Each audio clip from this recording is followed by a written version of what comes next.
हम्म ये सोचना कितना अजीब लगता है ना कि जब भी किसी परम शक्ति या एक सर्वोच्च चेतना के धरती पर आने की बात होती है तो दिमाग में सबसे पहली छवि क्या बनती है?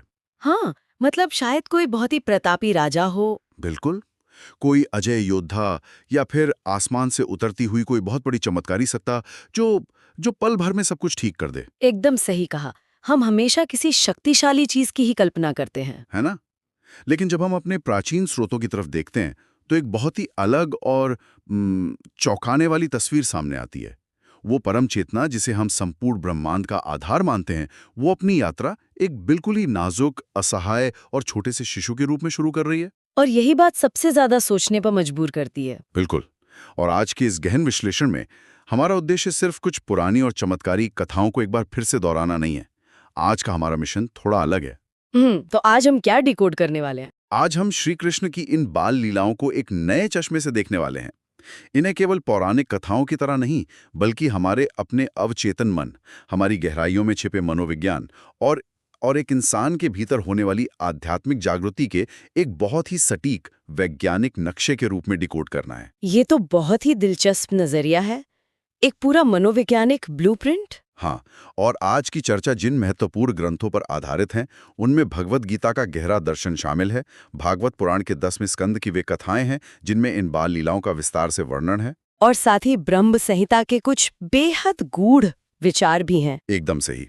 जब इन सभी स्रोतों को एक साथ रखकर देखा जाता है तो जो बात उभर कर आती है वो सच में हैरान कर देने वाली है।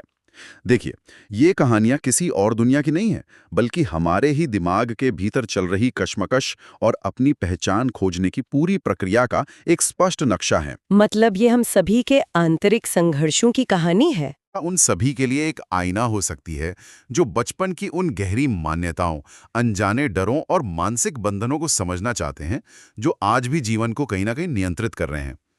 तो इस यात्रा की शुरुआत उस सबसे बुनियादी सवाल से करते हैं जो शायद मन में आ सकता है कि आखिर बचपन ही क्यों? हाँ, बिल्कुल। एक इतनी बड़ी सत्ता को अपनी शुरुआत इतनी कमजोरी और निर्भरता की स्थिति से करने की क्या जरूरत है? मैं कहूंगी कि इस सवाल का जवाब ही पूरे आध्यात्मिक मनोविज्ञान की नींव है। अगर इस बात को एक बड़े परिदृश्य में रखकर देखा जाए तो बचपन केवल कमजोरी का दौर नहीं है। तो फिर ये किस चीज का प्रतीक है? यह चेतना की उस अवस्था को दर्शाता है जहां सब कुछ बिल्कुल कोरा, अछूता और एकदम शुद्ध है। भागवत पुराण के पहले स्कंद में एक जगह बहुत ही स्पष्ट रूप से कहा गया है, कृष्णस्तु भगवान स्वयं। कृष्णस्तु भगवान स्वयं। इसका सीधा सा अर्थ क्या निकलता है यहाँ? इसका अर्थ ये है कि यहाँ जिस सत्ता की बात हो रही है वो कोई आदि अधूरी अभिव्यक्ति नहीं है, बल्कि परम चेतना का संपूर्ण रूप है। अब सोचने वाली बात यह है कि वो संपूर्ण चेतना एक शिशु के रूप में ही क्यों प्रकट होती है? कोई खास वजह? क्योंकि कोई भी वास्तविक और गहरा बदलाव, कोई भी सच्ची जागृति हमेशा जड़ों से शुरू होनी चाहिए, और इंसान के जीवन में उसकी जड़ें उसका बचपन ही होती हैं। अच्छा, मतलब अगर कोई चीज ठीक करनी है तो बिल्कुल शुरुआत में जाना होगा। बिल्कुल। जैसे मान लीजिए एक व्यक्ति के जीवन में अगर किसी सॉफ्टवेयर बग को ठीक करना है तो ऊपर से स्क्रीन को पहुंचने से कुछ नहीं होगा। हाँ, स्क्रीन साफ करने से कोड तो नहीं बदलेगा। एकदम सही। उस कोड में जाना पड़ेगा जहां से प्रोग्रामिंग शुरू हुई थी। जब तक इंसान की सबसे शुरुआती अवचेतन गहराई में बैठी कंडीशनिंग को शुद्ध नहीं किया जाता, तब तक बाहरी तौर पर किए गए बदलाव सिर्फ एक दिखावा बनकर रह जाते हैं। तो ये जो बाल लीलाएं हैं, इन्हें अगर ध्यान से देखा जाए तो ये किसी बाहरी दुनिया के राक्षसों के वध की कहानी नहीं है। नहीं, बिल्कुल नहीं। ये मन के उन शुरुआती आघातों, उन गलत धारणाओं और मानसिक ढांचों को गिराने की प्रक्रिया है जहां से एक इंसान के मन ने आकार लेना शुरू किया था। और शायद इसीलिए जो सबसे पहली चुनौती या सबसे पहला राक्षस इस कहानी में आता है, वो बहुत ही अजीब रूप लेकर आता है। पूतना की बात कर रहे हैं आप? हाँ, भागवत पुराण में पूतना की कथा आती है। ये कहानी कुछ ऐसी है कि एक राक्षसी गोकुल में आती है, लेकिन वो किसी डरावने रूप में नहीं आती। वो एक बेहद सुंदर, आकर्षक और ममतामयी माँ का रूप धारण करती है। जो कि बहुत ही विरोधाभासी है। बिल्कुल। वो शिशु के पास जाती है, उसे गोद में लेती है और अपना दूध पिलाने लगती है, लेकिन उस दूध में एक बहुत ही घातक विष मिला हुआ है। अगर इसे सिर्फ एक कथा की तरह सुने तो ये एक चमत्कार है कि एक शिशु ने उस विष को पी लिया और राक्षसी का ही अंत कर दिया। लेकिन अगर इसे मनोविज्ञान के नजरिए से देखें तो ये एक बहुत बड़ा झटका देता है। एकदम, एक माँ का रूप जो पोषण और सुरक्षा का सबसे बड़ा प्रतीक है, वही जहर दे रही है। ये तो उस झूठे पोषण की तरफ इशारा कर रहा है जो जीवन के शुरुआती दौर में अक्सर देखने को मिलता है। मैं तो कहूंगी कि ये मनोविज्ञान की दृष्टि से सबसे गहरा आघात है। देखिए, पूतना कोई बाहर से आया हुआ जीव नहीं है। तो वो हमारे भीतर क्या है? अगर हम इसे अपने भीतर झांक कर देखें तो पूतना उन विषैली मान्यताओं और विचारों का प्रतिनिधित्व करती है जो बचपन में परिवार, समाज, संस्कृति या डर के रूप में एक बच्चे के मन में बो दिए जाते हैं। और सबसे खतरनाक बात यह है कि ये सब कुछ प्यार के नाम पर होता है। बिल्कुल, ये सब प्यार और देखभाल के भेष में होता है।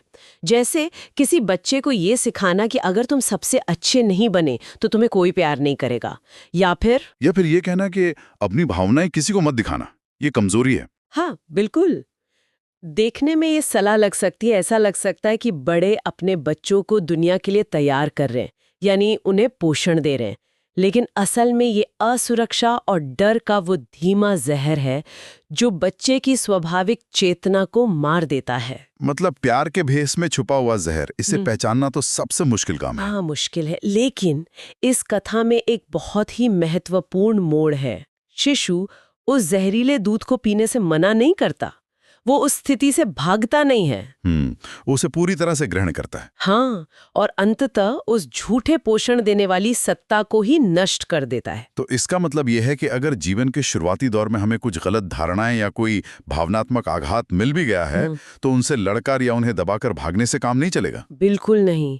अक्सर लोग अपने अतीत के डर से बचने की कोशिश करते हैं, उसे भूल जाना चाहते हैं। लेकिन यहाँ तो पूरी तरह से स्वीकार करने की बात हो रही है। सही कहा, यानी शुद्ध जागरूकता उस दर्दनाक अनुभव को पूरी तरह से देखती है, उसे महसूस करती है और उसे अपने भीतर पचाकर उस विषैले प्रभाव को ही खत्म कर देती है। ये तो किसी भी इंसान के लिए एक बहुत बड़ी मनोवैज्ञानिक राहत की बात है कि भागने की जरूरत नहीं है। अब इसी कड़ी में जो अगली घटना घटती है वो और भी ज्यादा दिलचस्प है।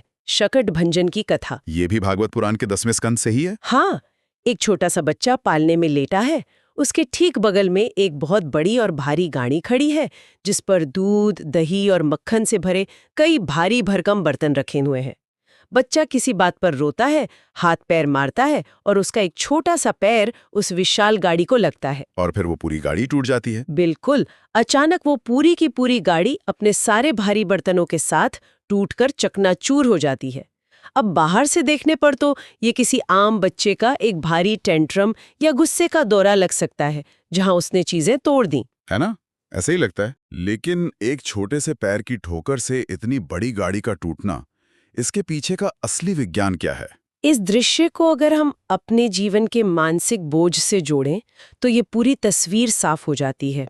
वो जो विशाल गाड़ी है वो कोई साधारण लकड़ी की गाड़ी नहीं है। तो वो किस चीज का प्रतीक है? वो उन संचित पूर्व कर्मों और पीढ़ियों से चले आ रहे उस भारी पुश्तैनी बोझ का ढांचा है जिसे हर इंसान अपने साथ लेकर पैदा होता है। ओह, जेनरेशनल ट्रॉमा जैसी चीजें। बिल्कुल, हम इंसान केवल अपनी ही चिंताओं का बोझ नहीं ढो रहे होते। हमारे कंधों पर कई बार हमारे माता पिता की अधूरी इच्छाएं, हमारे दादा दादी के समय के डर और कई पीढ़ियों के अनसुलझे आघात होते हैं। जैसे किसी परिवार में अगर पीढ़ियों से गरीबी का डर रहा हो। हाँ, तो आज अच्छी नौकरी होने के बाद भी उस परिवार के व्यक्ति में वो असुरक्षा बनी रहती है।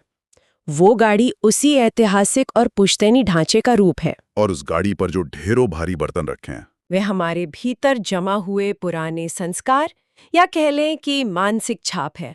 शकट भंजन की ये कथा एक बहुत ही क्रांतिकारी विचार सामने रखती है। वो क्या?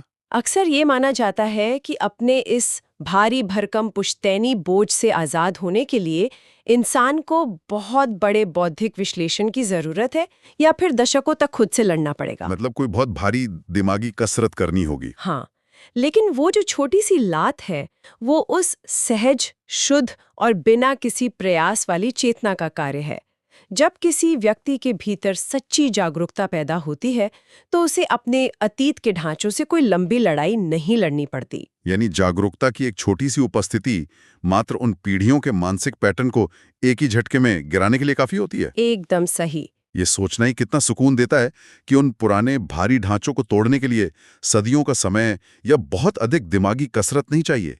कई बार सिर्फ एक पल की स्पष्टता पूरे के पूरे ढांचे को जमीन पर ला सकती है। बिल्कुल। लेकिन जैसे जैसे ये विकास की यात्रा आगे बढ़ती है, चुनौतियां अपना रूप बदलने लगती हैं।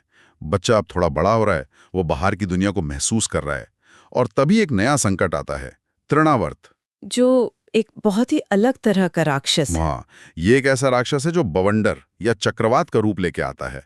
वो जमीन पर आता है और उस बच्चे को अपनी तेज आंधी में उड़ाकर आसमान में बहुत ऊंचाई तक ले जाता है। चारों तरफ सिर्फ धूल। बिल्कुल, चारों तरफ सिर्फ धूल उड़ रही है, कुछ भी स्पष्ट दिखाई नहीं दे रहा है, और जमीन से पूरी तरह संपर्क टूट चुका है।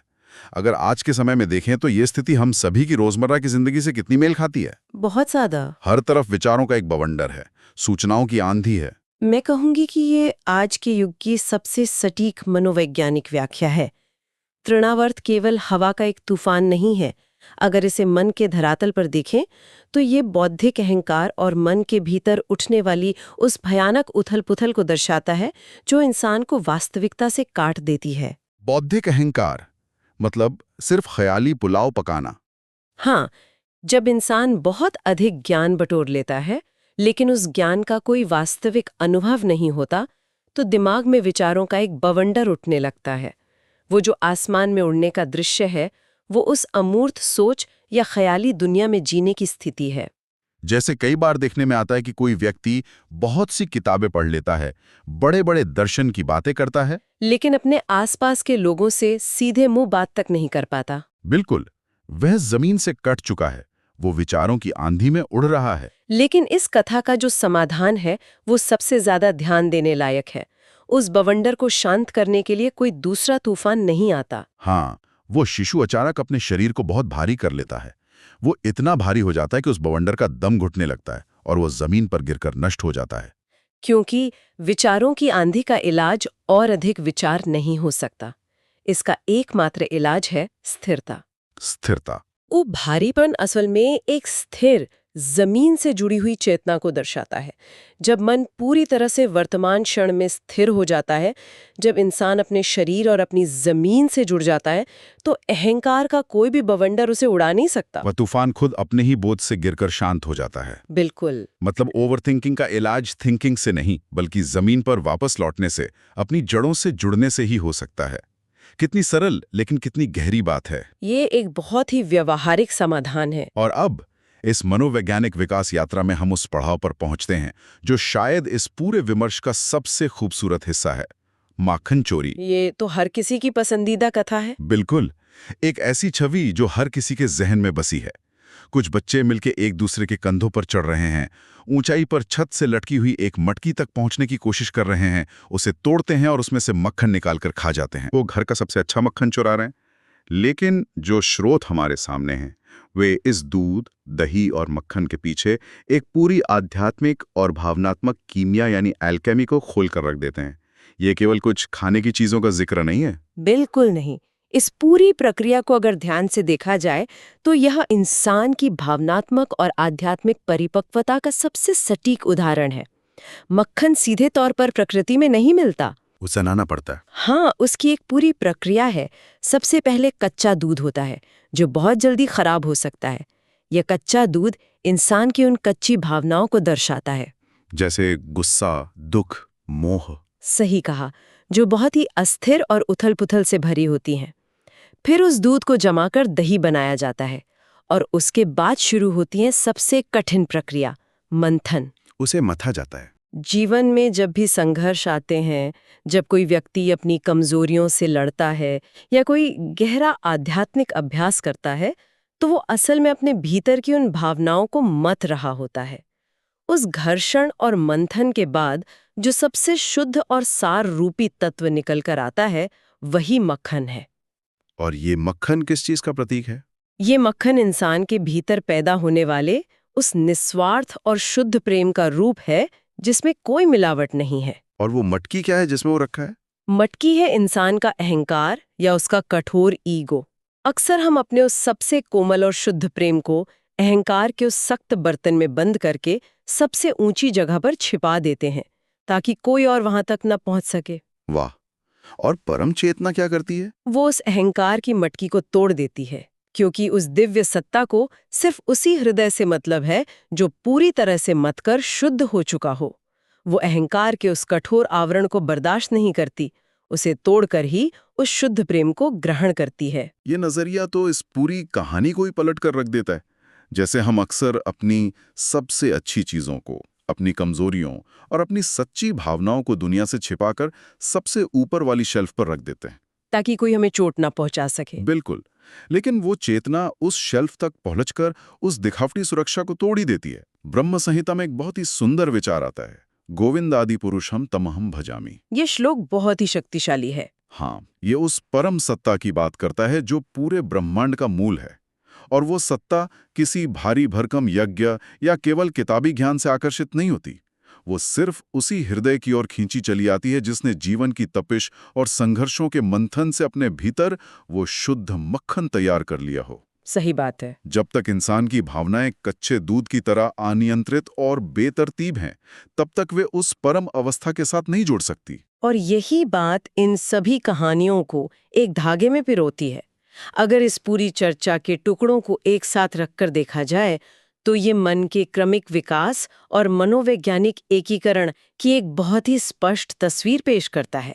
मतलब ये सब एक ही यात्रा के हिस्से हैं। हाँ, ये एक ऐसी यात्रा है जो किसी भी इंसान को अपने भीतर की उलझनों से बाहर निकलने के लिए तय करनी ही पड़ती है।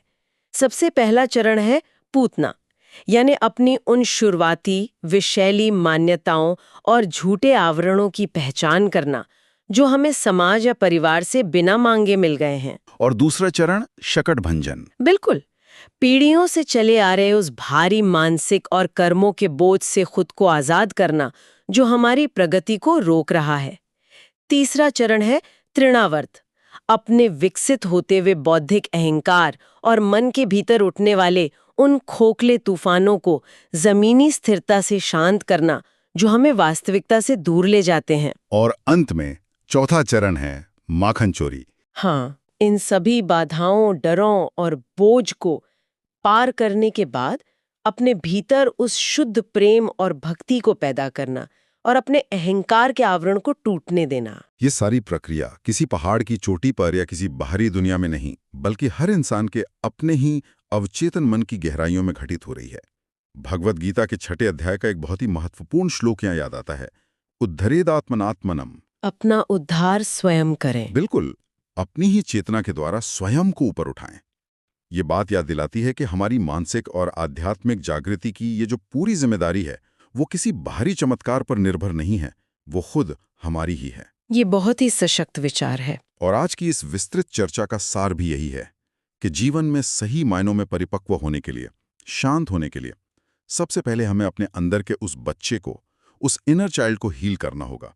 जब तक मन की वो बुनियादी कंडीशनिंग और बचपन के वो अनदेखे घाव नहीं भरते, तब तक कोई भी बाहरी सफलता, ज्ञान या बड़ी बड़ी बातें हमें वास्तविक आज़ादी नहीं दे सकती। मैं कहूंगी कि यही इस पूरे विश्लेषण का सबसे ठोस निष्कर्ष है। विचार करने वाली बात यह है कि परम चेतना जीवन के अंतिम पड़ाव पे जाके राक्षसों का सामना नहीं कर रही है। हाँ, वो तो ये काम बचपन से शुरू कर देती है। ये एक स्पष्ट संकेत है। इसका अर्थ ये है कि हमारी अपनी आंतरिक जागृति की प्रक्रिया जीवन में कभी बाद में फुर्सत के समय शुरू होने वाली चीज नहीं है।